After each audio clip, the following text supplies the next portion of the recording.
Angel ministries അവതരിപ്പിക്കുന്നു ജീവമാർഗം. സർവലോകവും നേടിയാലും സമ്പത്ത് കുന്നുപോൽ കൂട്ടിയാലും ജുർമിക്കും ലോകത്തിൽ വാഴും. ജീവമാർഗം പ്രോഗ്രാമിലേക്ക് ഏവർക്കും സ്വാഗതം. ഇന്ന് നമ്മോട് ദൈവവചനത്തിൽ നിന്ന് സംസാരിക്കുന്നത് ബ്രദർ ഐപ്പ് ചെറിയാൻ, ബാംഗ്ലൂർ. പ്രാർത്ഥനയോടെ ഈ സന്ദേശം ശ്രവിച്ചാലും. സംഖ്യാപുസ്തകം 19 അധ്യായമാണ് ഇന്ന് നമ്മൾ ചിന്തിക്കാൻ പോകുന്നത്. നമ്മുടെ നാട്ടിൽ ആളുകൾ നെറ്റിയിൽ ഭസ്മം തൊടും. ഇത് ഹൈന്ദവ ആചാരപ്രകാരം ചെയ്യുന്ന ഒരു കാര്യമാണ്. എന്നാൽ ഇത് ബൈബിളിലുണ്ട് എന്ന് വാദിക്കുന്ന ആളുകളുണ്ട്. അതിനുവേണ്ടി അവർ സംഖ്യാപുസ്തകം 19 അധ്യായമാണ് ഉദ്ധരിക്കുന്നത്. സംഖ്യാപുസ്തകം 19 അധ്യായത്തിൽ ഭസ്മം ഉണ്ടാക്കുന്നതിനെക്കുറിച്ച് പറയുന്നുണ്ട്. എന്നാൽ ആ ഭസ്മം നെറ്റിയിൽ തൊടുവാനല്ല, അതും വെള്ളവും ചേർത്ത് ശുദ്ധീകരണത്തിന് വേണ്ടി ഉപയോഗിക്കുന്നു.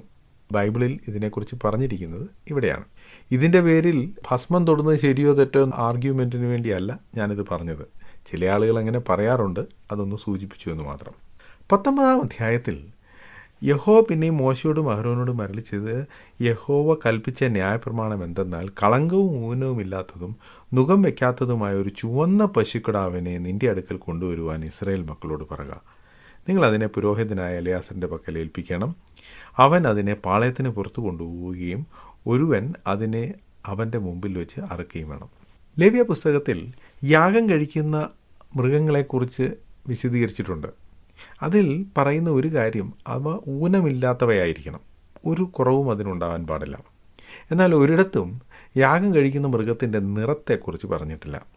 സംഖ്യാപുസ്തകം 19 അധ്യായത്തിൽ ഒരു ചുവന്ന പശുക്കിടാവിനെ യാഗം കഴിക്കുക അല്ലെങ്കിൽ കൊല്ലുക, അതാണ് പറഞ്ഞിരിക്കുന്നത്. ഇവിടെ മാത്രമേ പശുക്കിടാവിൻ്റെ നിറത്തിന് പ്രത്യേകതയുള്ളൂ. എന്തുകൊണ്ടാണ് ഈ പശുക്കിടാവിനെ കൊല്ലുന്നത്? അത് ഈ അധ്യായത്തിൽ തുടർന്ന് നാം വായിക്കുന്നു. സമയക്കുറവുകൊണ്ട് ഞാനത് മുഴുവനും വായിക്കുന്നില്ല. എങ്കിലും ഈ മൃഗത്തെ കൊന്ന് അതിൻ്റെ ഒരു അല്പം രക്തമെടുത്ത് സമാഗമന കൂടാരത്തിന് നേരെ തെളിക്കുന്നു. അതിനുശേഷം ഇതിൻ്റെ ശരീരം മുഴുവൻ ചുട്ടുകളയുകയാണ്. തോലും മാംസവും രക്തവും ചാണകവും എല്ലാം ചുടുകയാണ്. ചുടുമ്പോൾ അതിൻ്റെ കൂടെ ചില സാധനങ്ങൾ കൂടി ഇടണം. ഈ സോപ്പ്, ദേവദാരു, ചുവപ്പ് നൂൽ എന്നിവ കൂടി അതിലിട്ട് കത്തിക്കുക. എന്നിട്ട് ഇതിൻ്റെ ചാരം എടുക്കുക. ഈ ചാരം ഉണ്ടാക്കുന്നവനും ചാരം വാരുന്നവനും എല്ലാം അശുദ്ധനായിരിക്കണം.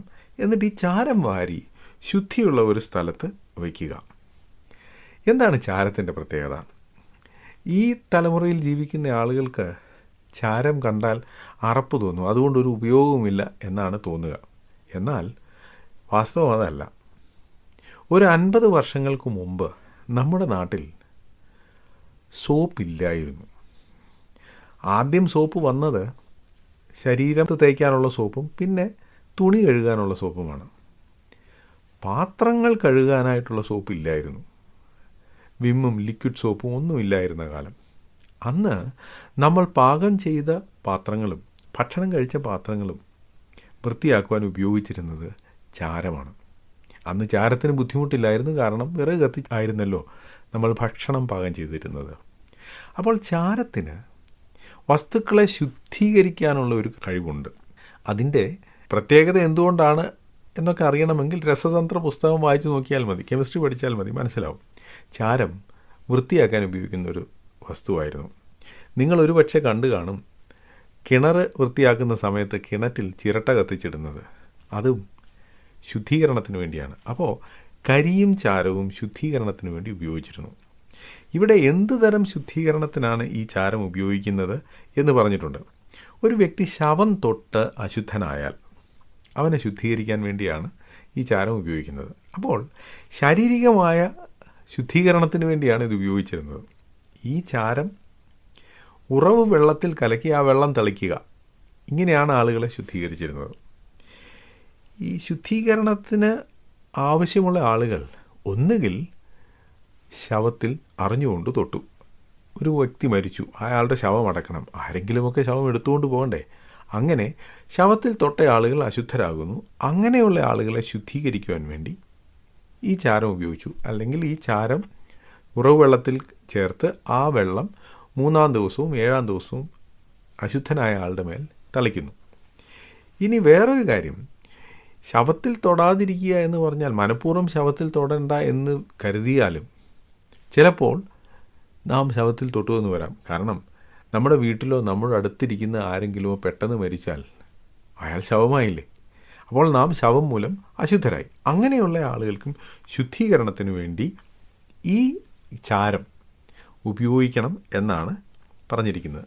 അപ്പോൾ ശവം മൂലം അശുദ്ധരായവരെ ശുദ്ധീകരിക്കുവാൻ വേണ്ടിയാണ് ഈ ശുദ്ധീകരണ നിയമം കൊടുത്തിരിക്കുന്നത്. നമുക്കറിയാം, ആളുകൾ മരിക്കുന്നത് മിക്കപ്പോഴും എന്തെങ്കിലും അസുഖം വന്നിട്ടാണ്.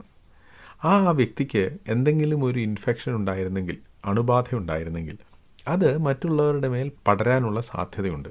അതുകൊണ്ട് ആ വ്യക്തി ശുദ്ധിയുള്ളവനാകുക അല്ലെങ്കിൽ വൃത്തിയുള്ളവനാകുക എന്നത് ഒരു സാമാന്യമായ ഒരു ആവശ്യമാണ്. അപ്പോൾ അതിനുവേണ്ടി അയാൾ കുളിക്കണം, 7 ദിവസം പാളയത്തിന് പുറത്തല്ലെങ്കിൽ അശുദ്ധനായിരിക്കണം എന്ന് പറഞ്ഞാൽ മറ്റുള്ളവരുമായി ഇടപഴകാതിരിക്കണം. കാരണം മരിച്ചയാൾക്ക് എന്തെങ്കിലും ഒരു ഇൻഫെക്ഷൻ ഉണ്ടെങ്കിൽ അത് പടരാതിരിക്കാൻ വേണ്ടിയാണ് ഇതൊക്കെ ചെയ്യുന്നത്. അപ്പോൾ ഇത് ആളുകളുടെ കാര്യത്തിൽ മാത്രമല്ല, ഒരാൾ മരിച്ച സ്ഥലത്ത് തുറന്നിരുന്ന പാത്രം അശുദ്ധമാവും. അപ്പോൾ അതും ശുദ്ധീകരിക്കേണ്ട ആവശ്യമുണ്ട്. ഇതൊക്കെ ചെയ്യുന്നത് ഈസോപ്പ് എടുത്ത് വെള്ളത്തിൽ മുക്കി കൂടാരത്തെയും സകല പാത്രങ്ങളെയും അവിടെ ഉണ്ടായിരുന്ന ആളുകളെയും അസ്ഥിയെയോ കൊല്ലപ്പെട്ട ഒരുത്തിനെയോ മരിച്ചുപോയ ഒരുത്തിനെയോ ഒരു ശവക്കുഴിയോ തൊട്ടവനെയും തളിക്കണം. ഇങ്ങനെ ചാരവുമായി ചേർന്നുള്ള ഈ വെള്ളം തളിച്ചാണ് ആളുകളെ ശുദ്ധീകരിച്ചിരുന്നത്. ഇത് ഒരു ഹൈജീനിക് പ്രാക്ടീസായിരുന്നു. എന്ന് വെച്ചാൽ ശാരീരികമായ ശുദ്ധി വരുത്തുവാൻ വേണ്ടിയുള്ള ഒരു പ്രാക്ടീസായിരുന്നു. ഇതിന് വലിയ ആത്മീയ അർത്ഥമൊന്നും ഇല്ലായിരുന്നു. മാത്രമല്ല, ഇതിന് ഇപ്പോഴും നമ്മൾ വലിയ ആത്മീയ അർത്ഥമൊന്നും കൊടുക്കേണ്ട കാര്യമില്ല. ശാരീരിക ശുദ്ധീകരണത്തിന് വേണ്ടി ദൈവം കൊടുത്ത ഒരു നിയമമാണ്. എന്നാൽ ഇതിനെക്കുറിച്ച് എബ്രായ ലേഖനത്തിൽ പറഞ്ഞിട്ടുണ്ട്. അവിടെ തന്നെ ഇബ്രായ ലേഖനത്തിൽ ഇതെന്തിനാണ് കൊടുത്തിരിക്കുന്നതെന്നും പറയുന്നു. ഞാനതൊന്ന് വായിച്ച് കേൾപ്പിക്കാം. എബ്രായ ലേഖനം 9-ാം അധ്യായം അതിൻ്റെ 11 മുതലുള്ള വാക്യങ്ങൾ. ക്രിസ്തുവോ വരുവാനുള്ള നന്മകളുടെ മഹാപുരോഹിതനായി വന്നിട്ട് കൈപ്പണി അല്ലാത്തതായി എന്ന് വെച്ചാൽ ഈ സൃഷ്ടിയിൽ ഉൾപ്പെടാത്തതായി വലിപ്പവും തികവുമേറിയ ഒരു കൂടാരത്തിൽ കൂടി ആട്ടുകൊറ്റന്മാരുടെയും പശുക്കിടാക്കളുടെയും രക്തത്താലല്ല, സ്വന്തം രക്തത്താൽ തന്നെ ഒരിക്കലായിട്ട് വിശുദ്ധ മന്ദിരത്തിൽ പ്രവേശിച്ച് എന്നേക്കുമുള്ളൊരു വീണ്ടെടുപ്പ് സാധിപ്പിച്ചു. ആട്ടുകൊറ്റന്മാരുടെയും കാളകളുടെയും രക്തവും മലിനപ്പെട്ടവരുടെ മേൽ തളിക്കുന്ന പശുഭസ്മവും ജഡീക ശുദ്ധി വരുത്തുന്നുവെങ്കിൽ നിത്യാത്മാവിനാൽ ദൈവത്തിന് തന്നെത്താൻ നിഷ്കളങ്കനായി അർപ്പിച്ച ക്രിസ്തുവിൻ്റെ രക്തം ജീവനുള്ള ദൈവത്തെ ആരാധിപ്പാൻ നിങ്ങളുടെ മനസാക്ഷിയെ നിർജീവ പ്രവർത്തികളെ പോക്കി എത്ര അധികം ശുദ്ധീകരിക്കും. അപ്പോൾ ഇവിടെ എബ്രായ ലേഖനകാരനും പറയുന്നത് ഈ പശുഭസ്മം ആളുകളുടെ മേൽ തളിച്ചത് ജഡീക ശുദ്ധി വരുത്താൻ വേണ്ടിയായിരുന്നു. എന്ന് വച്ചാൽ തൊലിപ്പുറത്തുള്ള ശുദ്ധീകരണം മാത്രമേ ഈ ഭസ്മം കൊണ്ട്, ഈ ചാരം കൊണ്ട് സാധിച്ചിട്ടുള്ളൂ. അകത്തുള്ള യാതൊരു ശുദ്ധീകരണവും നടന്നിട്ടില്ല. എന്ന് വെച്ചാൽ ഇത് ചെയ്താലും മനുഷ്യൻ്റെ മനസാക്ഷിക്ക് യാതൊരു ശുദ്ധീകരണവും ഉണ്ടാകുമായിരുന്നില്ല. ആ കാര്യം തന്നെയാണ് എബ്രായ ലേഖനകാരൻ പറയുന്നത്. മനുഷ്യന് നിർമ്മല മനസാക്ഷി നൽകുവാൻ തക്ക ഏകയാഗം കർത്താവായ യേശുക്രിസ്തുവിൻ്റെ യാഗമാണ്. യേശുക്രിസ്തുവിൽ വിശ്വസിച്ച് തൻ്റെ യാഗം എൻ്റെ പാപങ്ങളുടെ പരിഹാരത്തിന് വേണ്ടിയാണ് എന്ന് വിശ്വസിക്കുന്ന ഒരാൾക്ക് ബാഹ്യമായ ശുദ്ധീകരണമല്ല നടക്കുന്നത്, മറിച്ച് ആന്തരികമായ ശുദ്ധീകരണം, തനിക്ക് ശുദ്ധിയുള്ളൊരു മനസാക്ഷി ഉണ്ടാവുകയാണ്. ജഡിക ശുദ്ധി അത് ആവശ്യമുള്ളതാണ്, അതിന്നും ആവശ്യമുണ്ട്. നാം നമ്മുടെ ശരീരം വൃത്തിയായി സൂക്ഷിക്കണം. മറ്റുള്ളവർക്ക് അസുഖം വരുന്ന നിലയിൽ നമ്മൾ വൃത്തിഹീനമായി പെരുമാറാൻ പാടില്ല. പക്ഷേ അതിലും പ്രധാനപ്പെട്ട കാര്യം നമ്മളുടെ ആന്തരികമായ ശുദ്ധീകരണമാണ്. അതിനായിരിക്കണം നമ്മൾ പ്രാധാന്യം കൊടുക്കേണ്ടത്. ഈ സന്ദേശം ശ്രദ്ധിച്ച എല്ലാ പ്രിയപ്പെട്ടവർക്കും കർത്തൃനാമത്തിൽ നന്ദി. ബൈബിൾ കറസ്പോണ്ടൻസ് കോഴ്സിൽ ചേർന്ന് പഠിക്കുവാൻ ആഗ്രഹിക്കുന്നവർ മേൽവിലാസം അയച്ചു തന്നാലും പ്രാർത്ഥനാ വിഷയങ്ങളും അറിയിക്കുമല്ലോ.